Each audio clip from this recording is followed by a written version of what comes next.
મારા પપ્પાના ઘરે હતી ને ત્યારે ધામે ધૂમે ધનતેરસે તમારી પૂજા કરેલી છે. દર વર્ષે હું એવી રીતે કરું છું.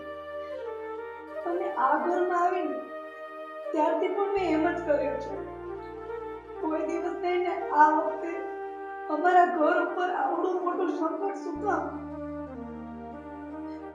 અમારા ઘરમાં કોઈ એવું કર્મ નથી કર્યું કે જેનું ફળ તમે અમને આવી રીતે આપો. મારી આસ્થા તમારા ઉપર છે. મને તમારા ઉપર વિશ્વાસ છે કે તમે કંઈક ને કંઈક તો કરશો. એવો ચમત્કાર તો કરશો કે જેથી કરીને અમારા ઘરના બધા દુઃખ દૂર થઈ જાય. આજા દીકરીની લાજ રાખીને છે માં. આજા દીકરીની લાજ રાખીને છે.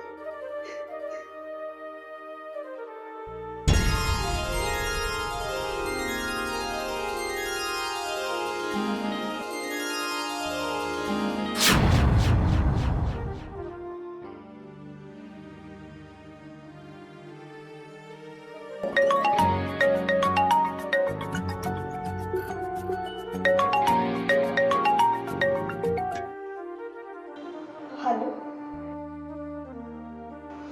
હા બોલો. અમને કાંઈ નથી સમજાતું યાર કે શું કરું. અને હવે પૈસા દેવા પણ જરૂરી થઈ ગયા છે. આપણી પાસે ટાઈમ પણ નથી રહ્યો. હા મને ખબર છે, પણ તમે ધીરજ રાખો, શાંતિ રાખો. માતાજી બધું સારું કરી દેશે. તમે ઉપાધિ ન કરો. કંઈક તો સોલ્યુશન થઈ જ જશે. અમને મેં તો આશા પણ છોડી દીધી છે હવે કે બધું સારું થઈ જશે. એક મિનિટ, મને યાદ આવ્યું. આપણા લગ્ન વખતે છે ને મારા પપ્પાએ મારા નામે કંઈક શેર કરેલા હતા. એમની કંઈક જમા પૂંજી હતી અને અમારા ત્રણેય ભાઈ બહેનના નામે એમને કંઈક શેર કરેલા હતા. અને એ શેર કંઈક મારા નામે પડેલા છે હજી. તો એમાંથી કઈ આપણી મદદ થઈ જતી હોય તો તમે જોઈ લો. મને કોઈ વાંધો નથી. અમને તો અત્યાર સુધી તું ક્યાં ગઈ હતી? મને પેલા એ કે શેર ક્યાં કંપનીના છે, ક્યાં એકાઉન્ટમાં છે, એની મને બધી ડિટેલ આપ. હા મને ભૂલાઈ ગયું હતું કે પપ્પાએ અમારા ત્રણેય ભાઈ બહેનના નામે શેર કર્યા છે. અને લગ્ન ટાઈમે એમને એવું કીધું હતું કે આ એમની જમા પૂંજી છે આખી જિંદગીની અને એમની ધરોહર છે જે અમારે સાચવવાની છે. તારી બધી વાત સાચી, પણ તું જ્યાં સુધી મને નહીં કે એ ક્યાં એકાઉન્ટમાં છે, એ ક્યાં શેર છે, તો મને કેમ ખબર પડશે કે તું? અરે પણ પપ્પાએ ખાલી એટલું જ કહીને અમને ત્રણેય ભાઈ બહેનને એમની ધરોહર આપી છે. અમને ત્રણમાંથી એકેયને નથી ખબર કે કઈ કંપનીના શેર છે અને શું છે. એક કામ કરો, તમે અત્યારે પપ્પાને ફોન કરી લ્યો અને પપ્પા પાસેથી જ બધી ઇન્ફોર્મેશન લઈ લ્યો. અને જો સાંભળ, તું ચિંતા ના કર, હું પપ્પા સાથે વાત કરી લઉં છું અને શું કહે છે એ તને કહું. બરાબર? તું ચિંતા ના કરતી કર. હા ભલે.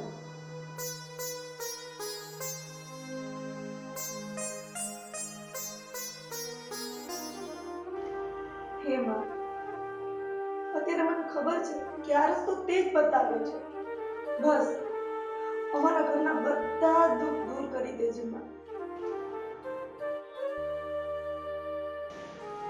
હું શું કહું છું હા હા કે આજે ધનતેરસ છે, તો તમને એવું નથી લાગતું કે આપણે ધનતેરસનું કંઈક સુકનની વસ્તુ લેવી જોઈએ આજે? તારી વાત તો સાચી છે કાજલ, પણ તું જાણે છે ને કે મુકેશને શેર બજારનો લોસ થયો છે. તો અત્યારે આપણી એવી પરિસ્થિતિ નથી કે આપણે સોનું લઈ શકીએ. હા, વાત તો સાચી છે.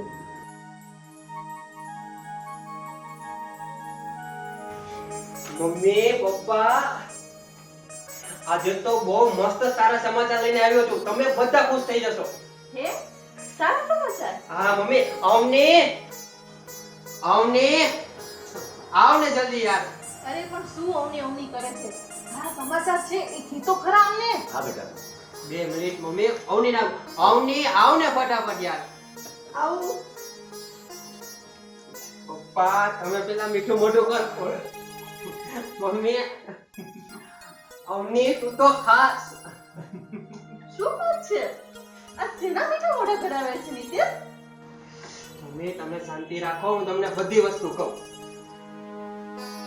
મમ્મી એમાં એવું છે કે અવનીના પપ્પાએ લગ્ન વખતે એના નામના શેર મૂકેલા હતા અને અવનીને એ વાત યાદ આવી એટલે અવનીએ મને બધી વાત કરી અને મેં મારા સસરાને ફોન કરીને બધી ડિટેલ કઢાવી. મારા સસરાએ મને બધી ડિટેલ આપી દીધી, કઈ કંપનીના શેર છે, શું છે, બધી વસ્તુ. અને અવની, તારા પપ્પાએ જે શેર મૂકેલા હતા એની આજે માર્કેટમાં 4 ગણો ભાવ થઈ ગયો છે. હે 4 ગણા? શું વાત કરે છે? અને આપણે ફૂલ પ્રોફિટમાં છીએ વાહ સરસ હો. અને 2 દિવસમાં આપણા પૈસા પણ જમા થઈ જશે અને જે આપણા પ્રોબ્લેમ થઈ હતો ને એનું બધું સોલ્યુશન થઈ જશે. એટલે આપણી ધનતેરસ અને દિવાળી બે મસ્ત થશે. અરે ઓ મહારાણી, જોવો છો શું? દરવાજો ખોલવાનું ભાન જ કરતી. તારે જાય ત્યારે હોય ત્યારે. આવો મમ્મી. અરે મારો દીકરો આવી ગયો. હા મમ્મી, તમને બધાને કેમ છે? એકદમ સરસ બેટા, તને કેમ છે? બસ મજામાં. અરે ભાઈ, શું વાત છે?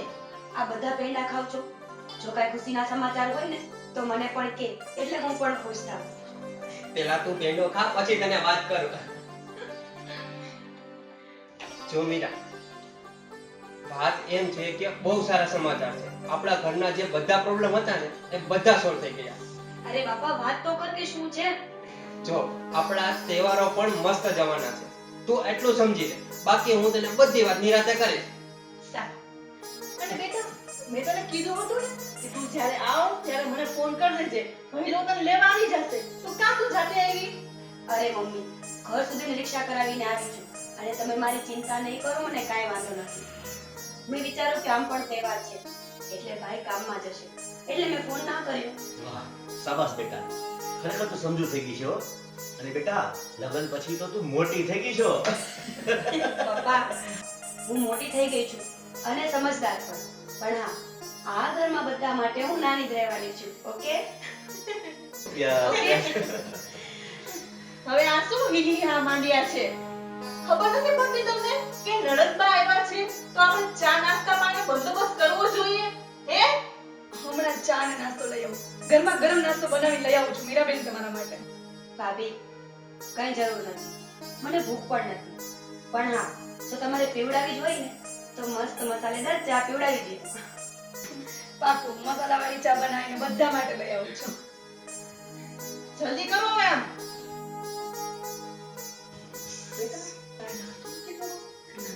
હું થાકી ગઈ છું ને, થોડી વાર રેસ્ટ કરીશ.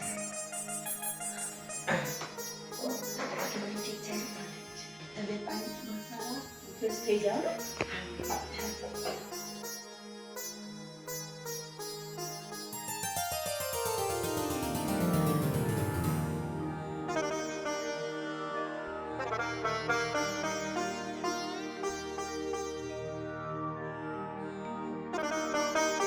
પપ્પા, બધી તૈયારી થઈ ગઈ છે. હવે તમે આવી જાઓ પૂજામાં. નહીં બેટા, આજથી પૂજા તમારે કરવાની છે. હા બેટા, અમે લોકો તો વર્ષોથી પૂજા કરતા આવીએ છીએ. કારણ કે લક્ષ્મી પૂજા એ આપણા ઘરની મહત્વની પૂજા છે અને આપણા ઘરની લક્ષ્મી હાથે પૂજા થાય એથી બધી વિશેષ બીજું શું હોય ને? પણ પપ્પા, તમે લોકો છો ને કેવી રીતે? ભાભી, પપ્પા સાચું જ કહે છે. તમે પણ તો લક્ષ્મીનું રૂપ જ છો ને.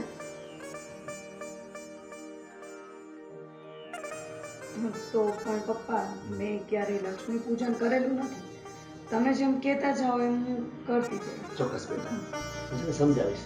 હા તમને જેમ સમજે મને પૂછજો, બરાબર? આપણે એક પછી એક વિધિ ચાલુ કરીશું. હા પપ્પા. તો શરૂઆત કરીએ. હા. સૌપ્રથમ આપણે ગણપતિનું સ્થાપન કરીશું. એના માટે એક આસન બનાવીશું ફૂલનું.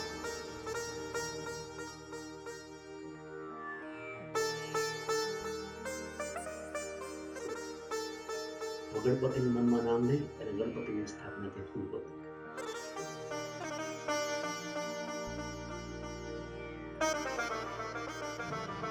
જય ગણપતિ દાદા, અમારા ઘરમાં રીધી સીધીને લાવું છું. હવે આપણે લક્ષ્મી દેવીને પણ ફૂલ અર્પણ કરીશું. આપણે દરેક વિધિ કરતા હશું ને ત્યારે મનમાં માં લક્ષ્મીનું નામ સ્મરણ કરતું રહેવાનું. પપ્પા સારું થયું હો. આજે ભાભીની સાથે હું પણ પૂજા કરતા શીખી જઈશ. ચોક્કસ. એટલે આવતા વર્ષે હું પણ પૂજા કરીશ. સરસ બેટા. ને વિદેશ તું પણ ધ્યાન રાખજો. તારે પણ સાથે પૂજા કરવાની છે. હા પપ્પા. હવે આપણે અબીલ ગુલાલ જે છે 5 વસ્તુ એ બધા આપણે ચડાવીશું.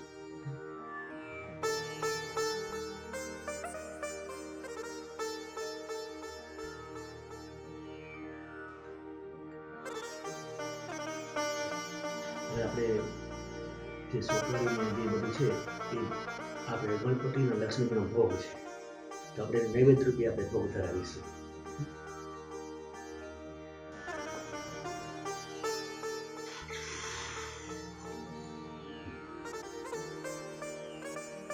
હવે આપણે દીપ પ્રાગટ્ય કરીશું.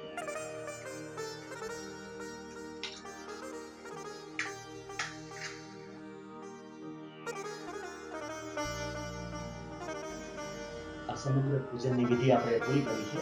હવે આપણે બધા સાથે મળીને વંદન કરીશું. હે લક્ષ્મી દેવી, તમે અમારા ઘરમાં પધારી અમને સુખ સમૃદ્ધિ આપજો. પપ્પા હા બેટા. આપણે લોકોએ આ પૂજા તો કરી લીધી, પણ જ્યાં સુધી મને ખબર છે ત્યાં સુધી મને, મીરા દીદીને અને મિતને નહીં ખ્યાલ હોય કે ધનતેરસનું શું મહત્વ છે. તો તમે અમને સમજાવશો તો સારું રહેશે. હા પપ્પા. બેટા, મને જાણીને ખૂબ જ ખુશી થઈ કે આજકાલના યુવાનો પણ તહેવારનું મહત્વ જાણવા માંગે છે. વાહ, ખૂબ સરસ બેટા. બેટા, આપણા દરેક તહેવારોનું ખૂબ જ મહત્વ છે. એની પાછળના ઘણા બધા કારણો પણ હોય છે. તો હું તમને ધનતેરસનું શું મહત્વ છે એ સમજાવું છું. બેટા, આસો વદ તેરસ એટલે કે દિવાળીના 2 દિવસ પહેલા જે તેરસ આવે છે એને આપણે ધનતેરસ તરીકે ઉજવીએ છીએ. આ દિવસે આપણે જે ઘર આંગણે રંગોળી કરીએ છીએ ને એમાં લક્ષ્મીજીના પગલા રંગોળી રૂપે કરવાનું આપણું ખૂબ મહત્વ છે. કારણ કે એને એટલા માટે છે કે લક્ષ્મીજીના પગલા સ્વરૂપે આપણે એને માનીએ છીએ અને લક્ષ્મીજી પોતાના પગલા આપણા ઘરમાં પાડે અને આપણા ઘરમાં સુખ સમૃદ્ધિ આવે. ધનતેરસનું આમ જોઈએ તો ઘણી બધી રીતે મહત્વ છે. આ દિવસે લોકો ધનની પૂજા કરે છે એટલે ધન સ્વરૂપમાં લક્ષ્મીની પૂજા કરીએ છીએ આપણે. અને આ દિવસે ધન ખરીદવાનું એટલે કે સોનું ચાંદી વગેરે ખરીદવાનું એક સુકન ગણાય છે. આ દિવસે ખરીદેલું ધન છે ને એ ખૂબ જ સુકન બનતું હોય છે. અને બીજી વાત કે આ દિવસ એક ખૂબ જ જે આપણા જાણીતા દેવ છે કુબેર છે, કુબેર ભંડારી તરીકે ઓળખાય છે. એ આપણા ધન ધાન્યના દેવતા છે. એના પૂજનનું પણ આજના દિવસે મહત્વ છે. અને તમને કદાચ ખ્યાલ હશે કે રાવણે કુબેર દેવતાની પૂજા કરી હતી અને એની પૂજા કર્યા પછી કુબેર દેવતાએ પ્રસન્ન થઈ એને સુવર્ણ લંકા આપી હતી. આ આપણા શાસ્ત્રોમાં લખેલું છે. એટલે આ દિવસે કુબેર પૂજાનું પણ ખૂબ જ મહત્વ છે. અને ત્રીજી મહત્વની વાત એ કે જ્યારે સમુદ્ર મંથન થતું હતું ત્યારે આ જ દિવસે સમુદ્ર મંથનમાંથી ભગવાન ધન્વંતરી પ્રગટ થયા હતા. એટલે આ દિવસને ધન્વંતરી ત્રયોદશી અથવા ધન્વંતરી જયંતિ તરીકે ઓળખવામાં આવે છે. એ ધન્વંતરી ભગવાન એટલે આરોગ્યના અને આયુર્વેદના પ્રણેતા છે. આ દિવસે એમની પણ પૂજા કરવામાં આવે છે. આમ ધનતેરસ આપણા માટે ખૂબ જ મહત્વનો દિવસ છે. એટલે આ બધા કારણોને, આ બધા પરિબળોને લીધે આપણે ધનતેરસ મનાવીએ છીએ. તો બેટા, આ મેં તમને ટૂંકમાં ધનતેરસનું મહત્વ કીધું છે. હવે કઈ પ્રશ્ન હોય તો તમે પૂછી શકો. ના પણ આનાથી એટલું થશે કે અમે અમારી આગળની પેઢીને આ વસ્તુ સમજાવી શકશું. ચોક્કસ બેટા.